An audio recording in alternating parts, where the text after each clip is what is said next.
Okay, everybody. I haven't done a video in a long time, and I'm due. Okay, I want to talk about what's going on in Ukraine because my God, am I seeing just idiocy all over the place on this. It's funny because there's so many people in the U.S., for example, who are talking about the country being divided. Um, Sometimes it has to be. you know, you don't reconcile with evil. You just don't. Um, but it's funny because here they are talking.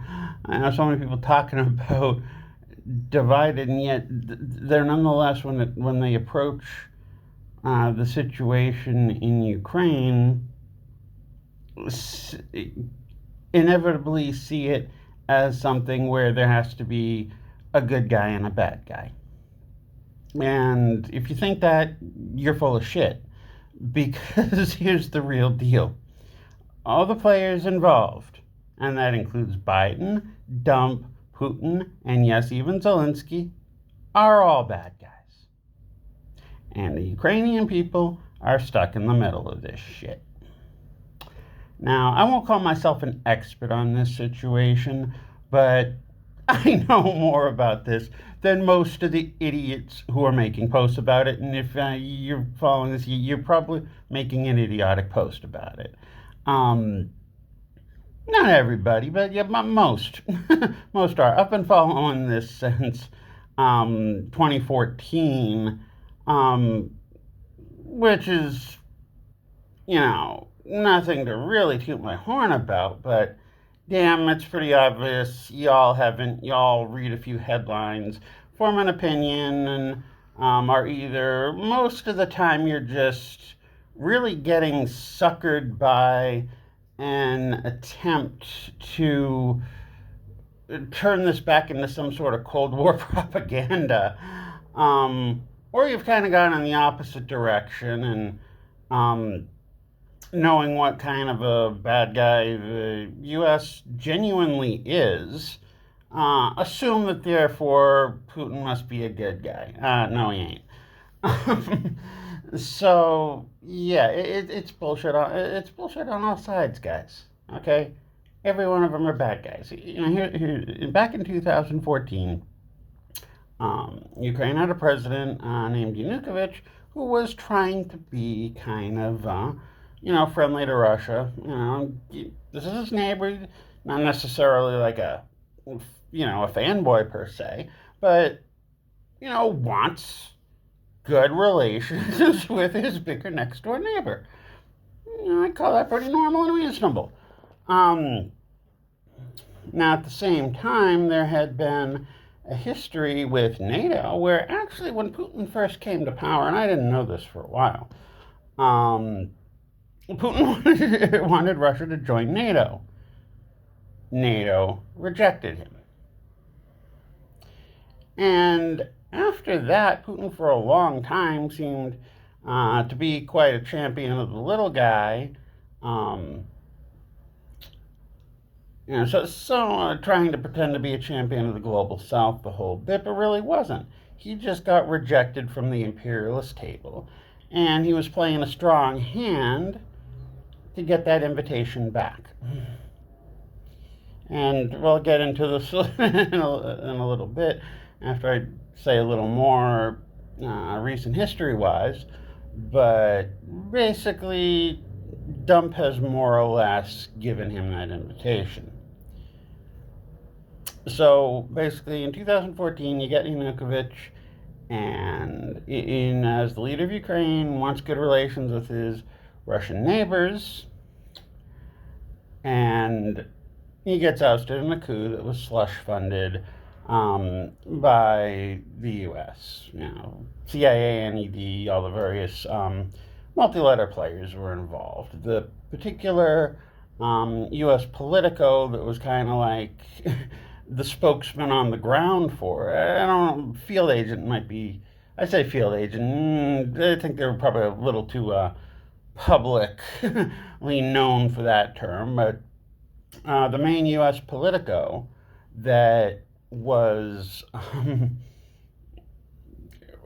basically helping facilitate this coup with the Svoboda Party was John McCain. You can even like I said, I've been following this since 2014. I got the stuff, and if you're watching this through the YouTube link on Facebook, you can go on my wall and you can see that I have pictures back then of McCain meeting with Svoboda leaders, and also pictures of those Svoboda leaders giving the Nazi salute. So yeah, the U.S. Yeah, I know McCain ran against Obama, but they were working together on this one. Yeah, Obama and McCain are both bad guys too. So, and if you're wondering who Svoboda is, now, they're neo-Nazis.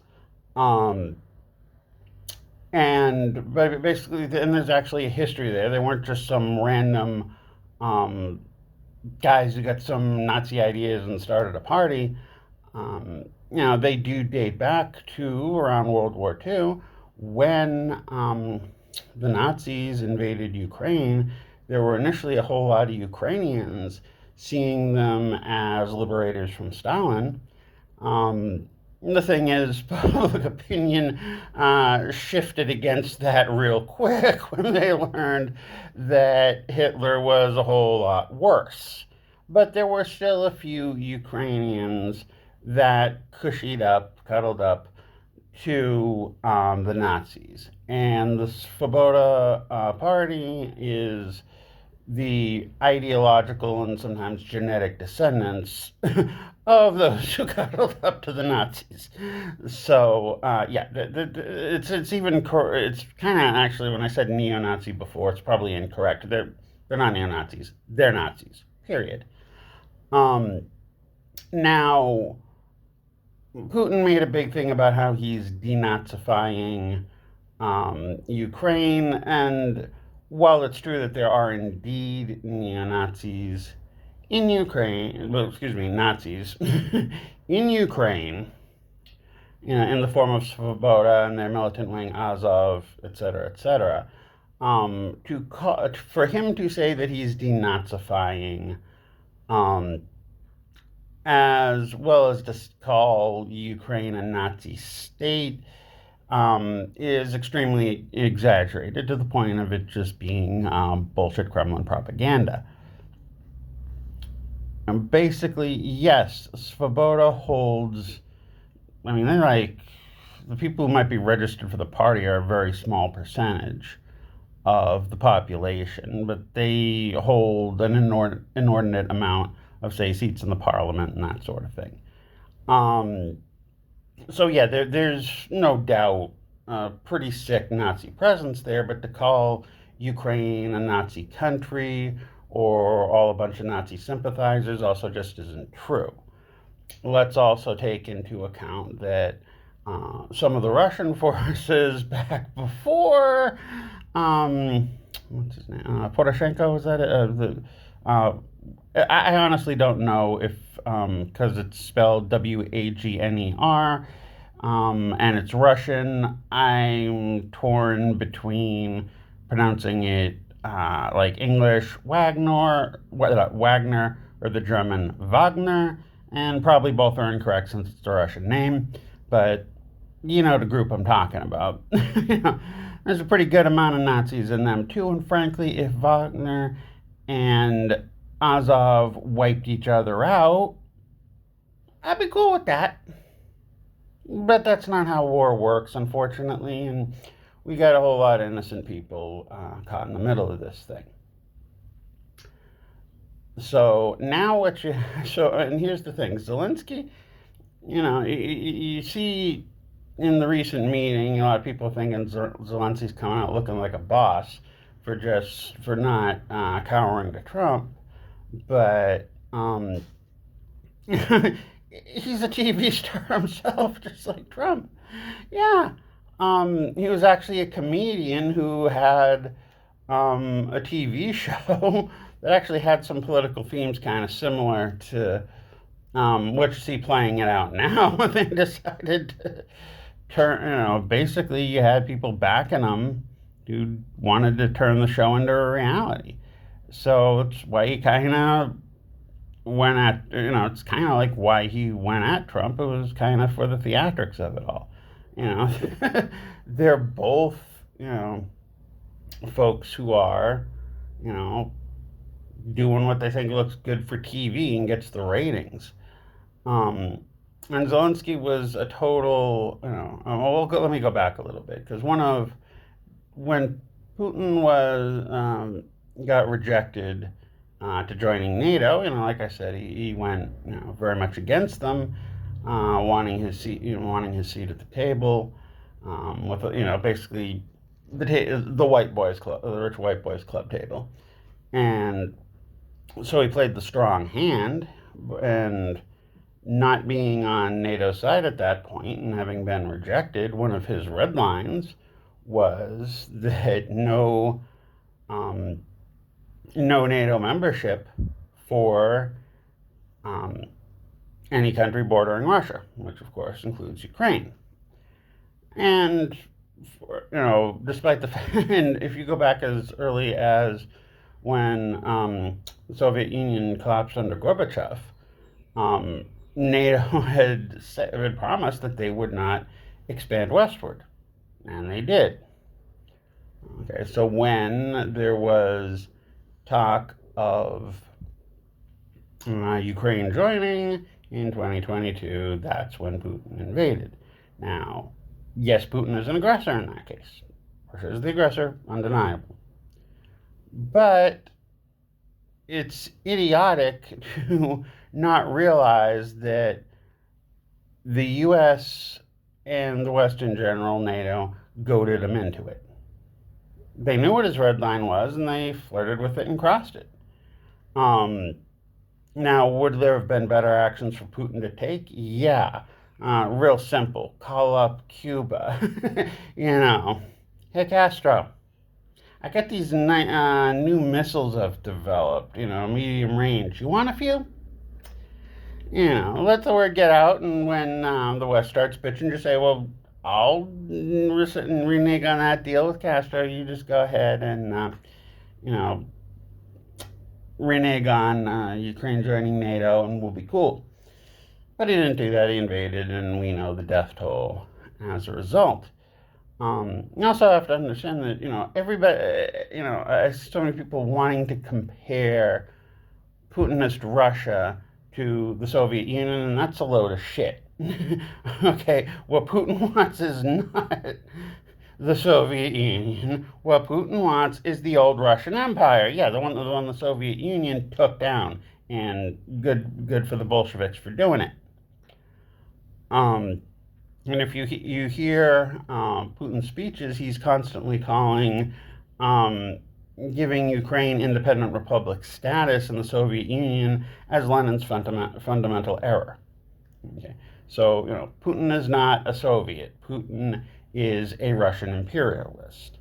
And the U.S. and NATO gave Putin the perfect cover, at least to his own people and his own propaganda, perfect cover for him to be that imperialist by, crossing his red line and trying to give Ukraine NATO membership. We've seen the results. Now, what's happened in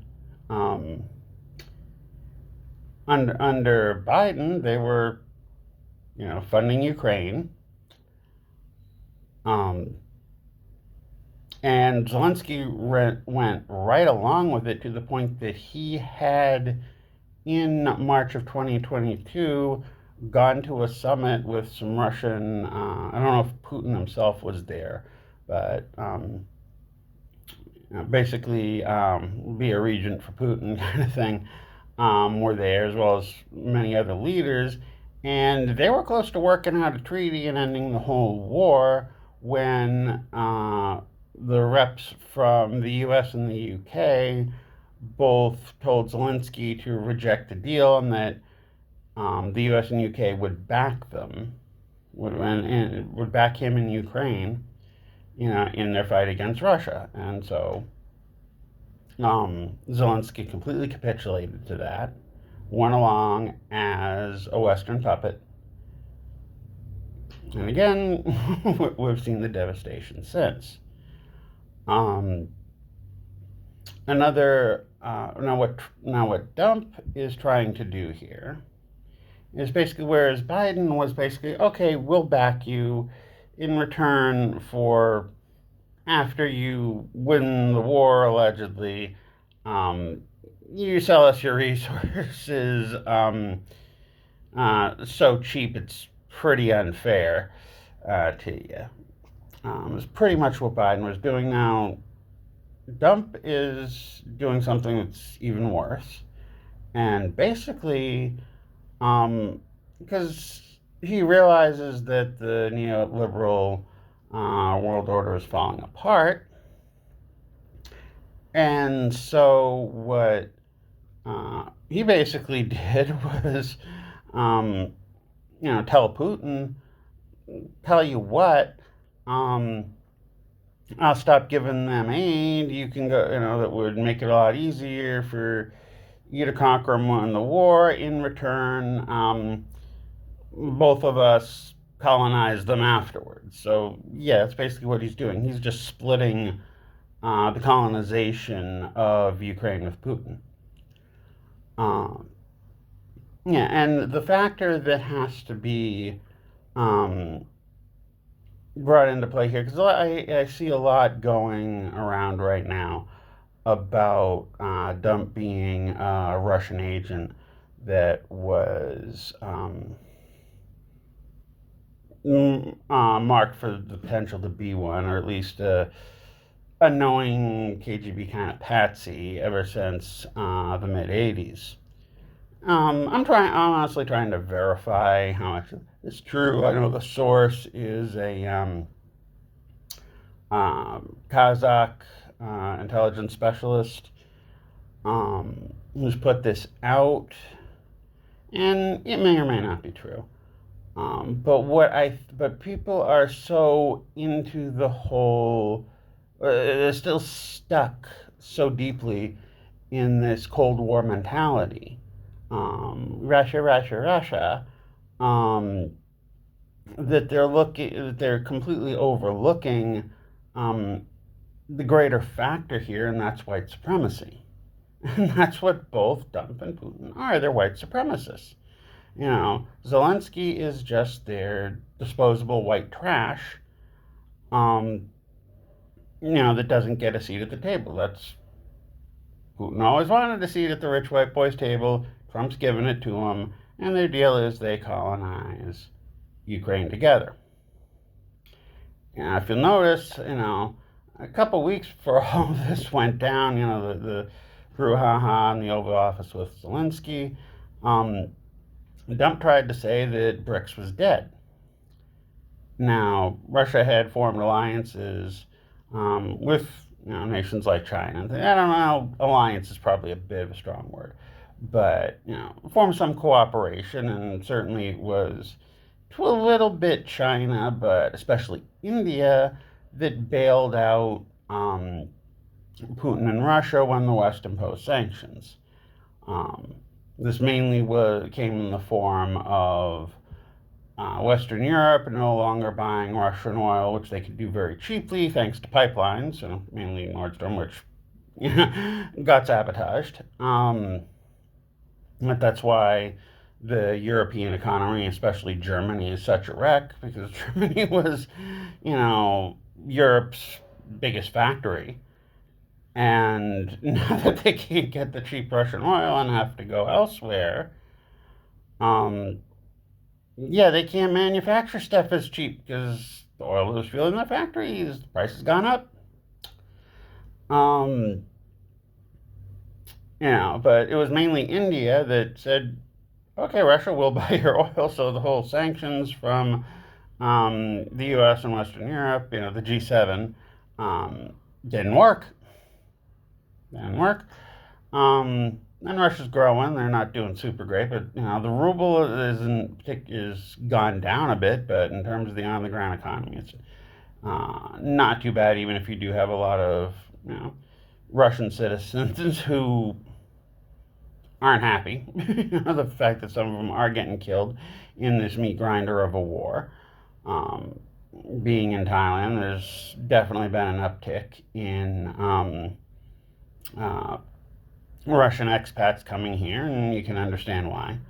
I don't know. Some of them are just young folks not wanting to get drafted. Others are, just kind of, ashamed that the country's warmongering. Some are just here on their own greed, and as tends to be, well, it's the case for a lot of people who come here.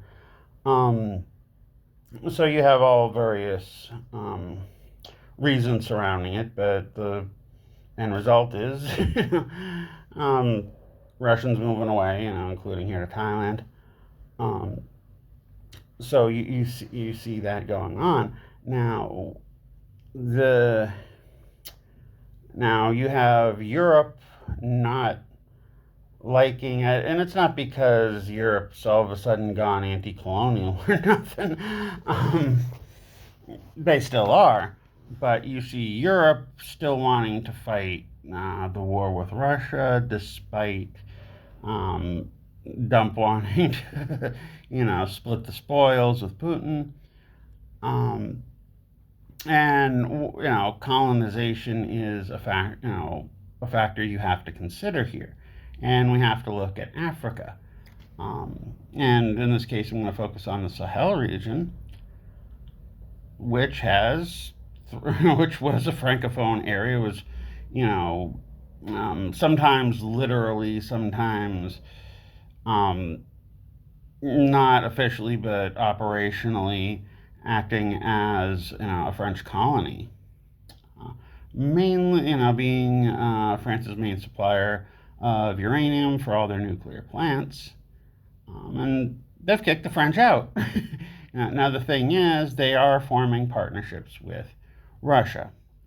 Now, what that future holds for the Sahel nations like Burkina Faso and Niger, etc., and where exactly leaders like Traore stand is it's still uncertain. Time will tell. We really don't know if basically they've decided to, like, okay, well, Russia seems like a better pony, giving us a better deal, and they go along with it, and it might actually, despite Russia's intentions probably being 100% selfish, and certainly probably every bit as racist as France's motivations were, whether this is actually going to result in um, some advancement for these countries, or whether they're just trading French colonization for Russian colonization, I think is still. I think that's pretty uncertain. I think time will tell on that. Now, certainly, I'm hoping that that the Sahel nations, do fully kick off um, any vestige of colonialism, whether it be French, Russian, or whatever, um, and take their rightful place as equal nations in the world. Whether their leaders are actually doing that, well, again, we'll see. But um, I don't. I think that needs to be taken into consideration when we see that it's France who is being the most gung ho in leading Western Europe now against Russia. Um, and it is their own. So, like I said, Western Europe has not gone anti-colonial, but you can clearly see that um, France has taken this role because Russia, although perhaps with their own duplicitous motives, did help um, the Sahel nations kick the French out, and well, good for the Sahel nations, at least on that. Um, But so when, looking at Macron as the leader of the free world again, that's just, a bunch of total bullshit because, he's just a neoliberal colonialist like everybody else. Just Macron is a bad guy, just like Biden, Trump, Putin, and Zelensky. He's a bad guy too. Um, Whether someone like, say, Traore is a good guy or a bad guy, whether he's just trading French colonialism for Russian colonialism, and for his own um, personal advancement, or whether he's trying to bring genuine liberation. We'll see. We'll see. I don't know yet. I'm giving 50-50 odds. Um, we'll see what happens. But yeah, no matter which way you look at it, when you actually do look at it and go beyond headlines and the assumption that there's one all good side and one all bad side in this situation, realize that there's a whole bunch of bad guys and the Ukrainian people are just getting fucked. Then that's what you're left with. So, and again, as I've said before, um, if you've been saying you stand with Ukraine and haven't said a goddamn thing about Palestine, then you're just being a fucking racist because you think this stuff is bad for Ukrainian people, white, but okay for Palestinians, brown. And you're just a racist piece of shit if you think, if you're doing that. Um, so yeah, I think that's about it. I'll leave it here. Later.